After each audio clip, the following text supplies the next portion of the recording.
Imagine you built something extraordinary. You spent decades perfecting it, billions of dollars, thousands of engineers, the sharpest minds in the country, pouring everything they had into one machine.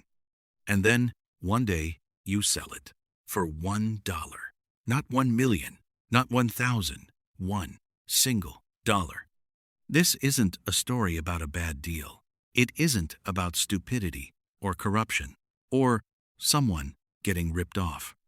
This is the story of the most sophisticated chess move in modern military history, disguised as a transaction so absurd, so unthinkable, that most people laughed when they heard it. 18 of the world's most legendary fighter jets, battle-hardened, supersonic, capable of Mach 2, jets that have hunted MiGs. Jets that have dropped bombs in wars you've heard of and some you haven't. Jets that cost hundreds of millions of dollars to build, sold for €1, $1.15. And the reason why? It's far more dangerous, far more calculated, and far more brilliant than anything you're imagining right now. Stay with me.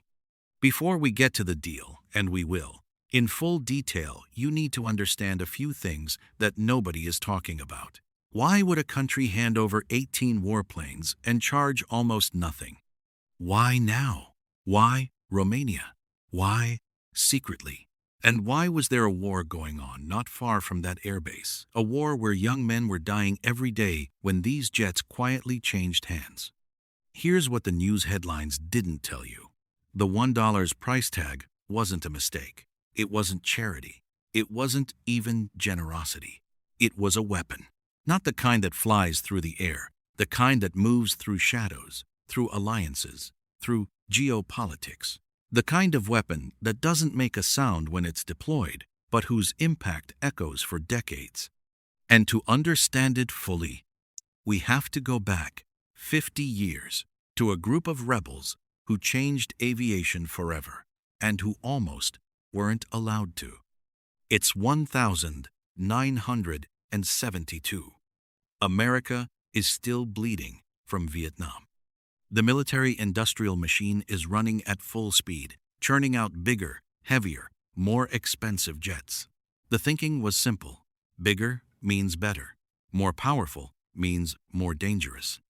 Load the plane down with every gadget, every weapon system, every radar you can find. Make it heavy, make it complex, make it expensive.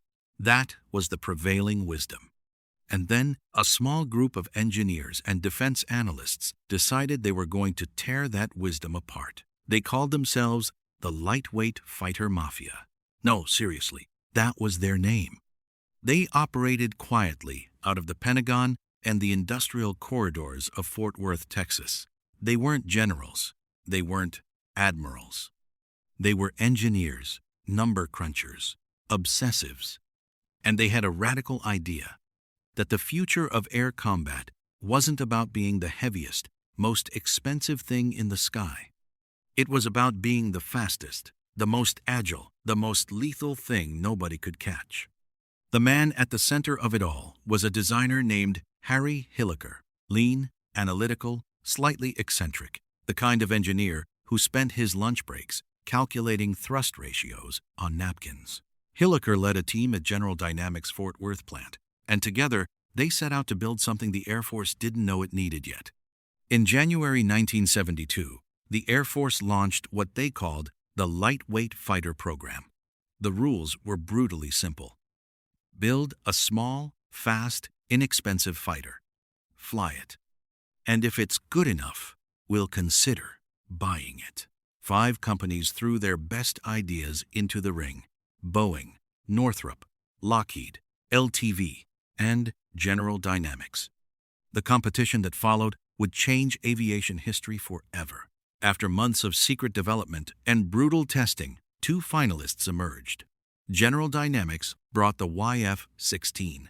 Northrop brought the YF-17. Both were extraordinary. Both were revolutionary. And on the 13th of January, 1975, the Air Force had to pick one. What made the YF-16 different wasn't just what it did, it was what it was. It was, quite possibly, the most aerodynamically audacious aircraft ever built. Hilliker's team designed it to be slightly unstable on purpose. Normally, that would be dangerous. An unstable aircraft wants to fall out of the sky. But the F-16 had something no other production fighter had ever had: a fly-by-wire system. Sensors, computers, and electronics that would constantly, invisibly, correct the plane faster than any human hand could. The result was a jet that was almost unnaturally maneuverable. Its seat was tilted back 30 degrees to help the pilot withstand G-forces that would black out the average person in seconds. Its bubble canopy offered nearly 360-degree visibility, a combat pilot's dream. Its control stick was mounted on the side, not between the legs, which meant a pilot could make precise, gentle inputs even while fighting crushing gravitational forces at high speed. And here's the part that still makes aeronautical engineers quietly nod their heads. The blended wings, the seamless way the wings merged into the fuselage, created extra lift. The plane didn't just fly. It used its entire body to fly. Air Force Secretary John McLucas stood at a Pentagon podium that January and said it plainly: the YF-16 had significant performance advantages in agility, acceleration, turn rate, and endurance. The competition was over. The F-16 Fighting Falcon was born. Now, what happened next was something nobody quite expected. The Americans had built their new fighter, but word traveled fast, and in Europe, 4 countries were facing a massive problem. Belgium, the Netherlands, Denmark, and Norway were all flying aging F-104 starfighters, sleek, fast, but notoriously dangerous aircraft that pilots had nicknamed the Widowmaker. They needed a replacement. They needed it soon.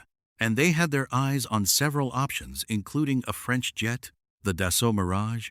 The French lobbied hard. Marcel Dassault himself, the legendary French aviation baron, was pulling every string, making every promise, offering every discount he could.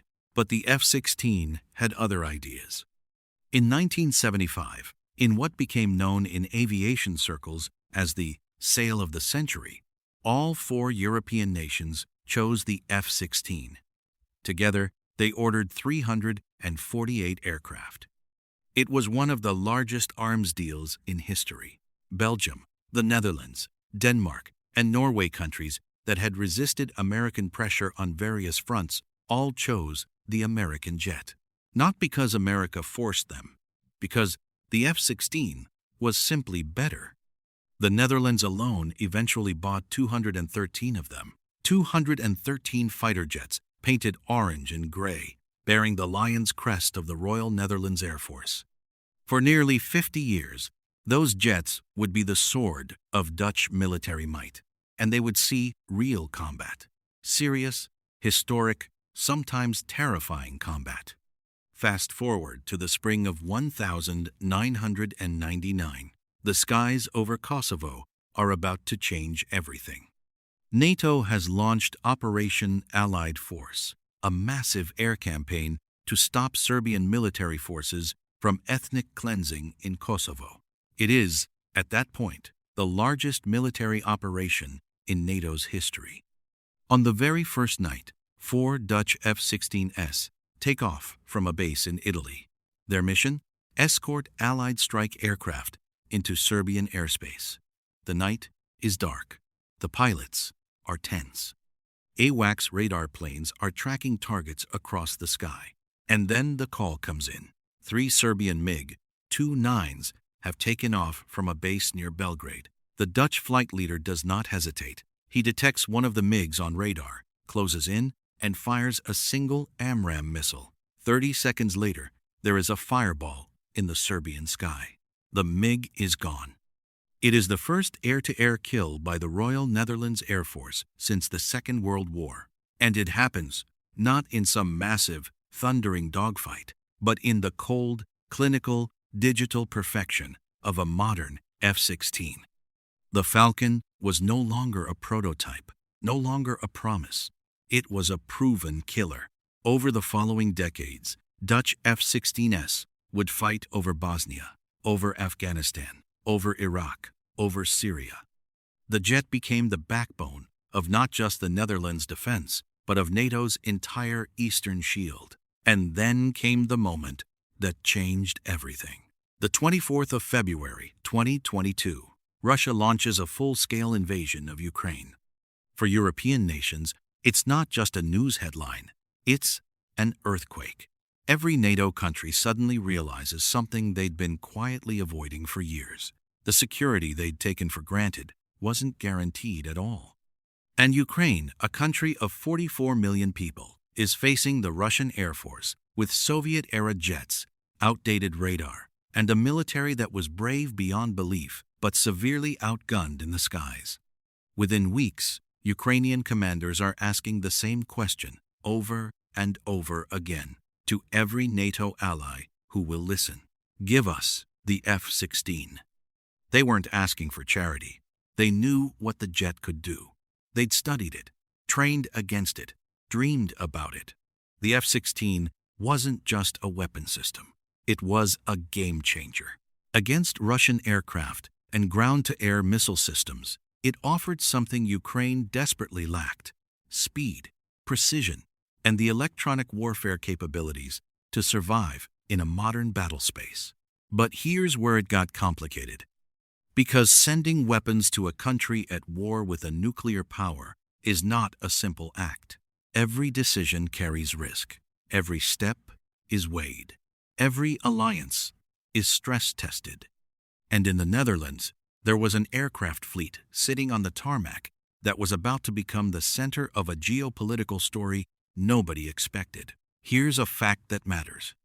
The Netherlands had already decided to replace their F-16s. Not because of Ukraine, not because of Russia. The decision was made years earlier, in a different time, when the world seemed calmer.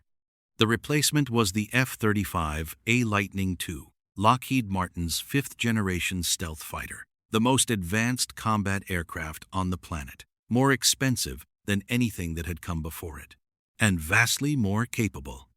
By June 2024, the F-35 had taken over the Netherlands' nuclear role, the most sensitive and sacred responsibility in a NATO ally's arsenal. By the 27th of September 2024, the last F-16 inches, the Royal Netherlands Air Force made its final flight. An era ended. The Netherlands became only the second European country to operate exclusively fifth-generation fighters. But here's the thing nobody pauses to think about. When a military fleet upgrades, the old planes don't just disappear. They sit, they wait, and if they're handed the right opportunity, they become something far more valuable than scrap metal. What do you do with 213 fighter jets you no longer need? You could sell them. Some NATO nations do. You could dismantle them for parts. You could let them decay in a desert boneyard somewhere, their paint fading, their engines rusting, their legacy rotting under the sun. Or, and this is where the story gets extraordinary, you could use them as something far more powerful. A gift, disguised as almost nothing. A gift worth more than gold. Romania, 2023.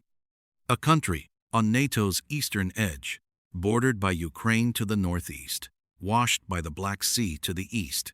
A country that understands, in its bones, what it means to live next to danger. Quietly, almost without fanfare, a new facility opens at the 86th Air Base near Fetești, Romania, the European F-16 Training Center, the EFTC. Its existence is not secret, but its true importance? Almost entirely overlooked. Here is what this place actually is. The only facility in all of Europe capable of taking a military pilot, someone who has spent their career flying Soviet-era jets, and transforming them into an F-16 combat aviator. And at the center, there are two kinds of students. Romanian Air Force pilots, learning to master the jet they've inherited from Norway and Portugal, and Ukrainian pilots, battle-hardened, Exhausted, sometimes traumatized men who have been flying for their lives, learning to step into the most advanced Western fighter on the continent. Think about that for a moment. A Ukrainian pilot who has been scrambling in a Soviet MiG or a Su-27, intercepting Russian missiles over Kyiv, who has watched his friends die in the sky, who has landed with shaking hands and gone right back up the next morning. That pilot now walks into a Romanian airbase, sits in an F-16 simulator, and begins to learn a completely different language, the language of Western avionics, Western radar, Western weapons systems. Front. ADP. It takes months, and it is hard, brutally hard. In August 2024, just weeks after Ukraine received its first F-16s, a veteran Ukrainian pilot, experienced, capable, respected, crashed his jet during a training sortie. He died. The investigation revealed something painful but important. Decades of flying Soviet doctrine, Soviet cockpit design, Soviet pilot culture. It doesn't unlearn itself overnight. The muscle memory is different. The instincts are different. Even the direction of certain switches. What happened next changed everything. NATO and Ukraine made a hard decision together. Younger pilots would be prioritized, men in their early 20s, who hadn't yet built years of Soviet habit into their hands and minds. Men who had grown up with the internet, who spoke English from watching YouTube videos and playing video games. Men who could unlearn faster, or rather, had less to unlearn at all. And Romania was where they would learn. The 3rd of November, 2025. Bucharest, Romania. Two officials sit across from each other in a formal room. Brigadier General Ion Cornel Plea, representing the Romanian military, and Linda Ruseler from the Dutch Ministry of Finance. The document in front of them transfers ownership of 18 F-16 Fighting Falcons. The price written at the top of the contract? €1. €1, not per plane, for all 18. The math doesn't need to be complicated for you to feel the absurdity. These jets had been built with American taxpayer money in Fort Worth, Texas. They had been purchased by the Netherlands for tens of millions of dollars each. They had been maintained, upgraded, and refueled through decades of real combat missions over 3 continents.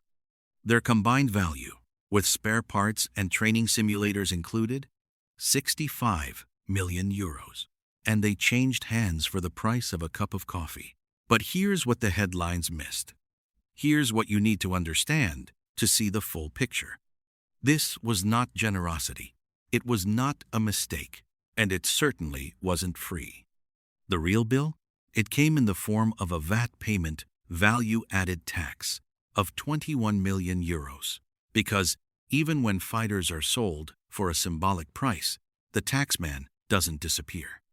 Romania paid roughly $24 million to legally receive those aircraft and their entire support package. So in reality, the Netherlands said to Romania, "We'll give you the planes, you cover the paperwork."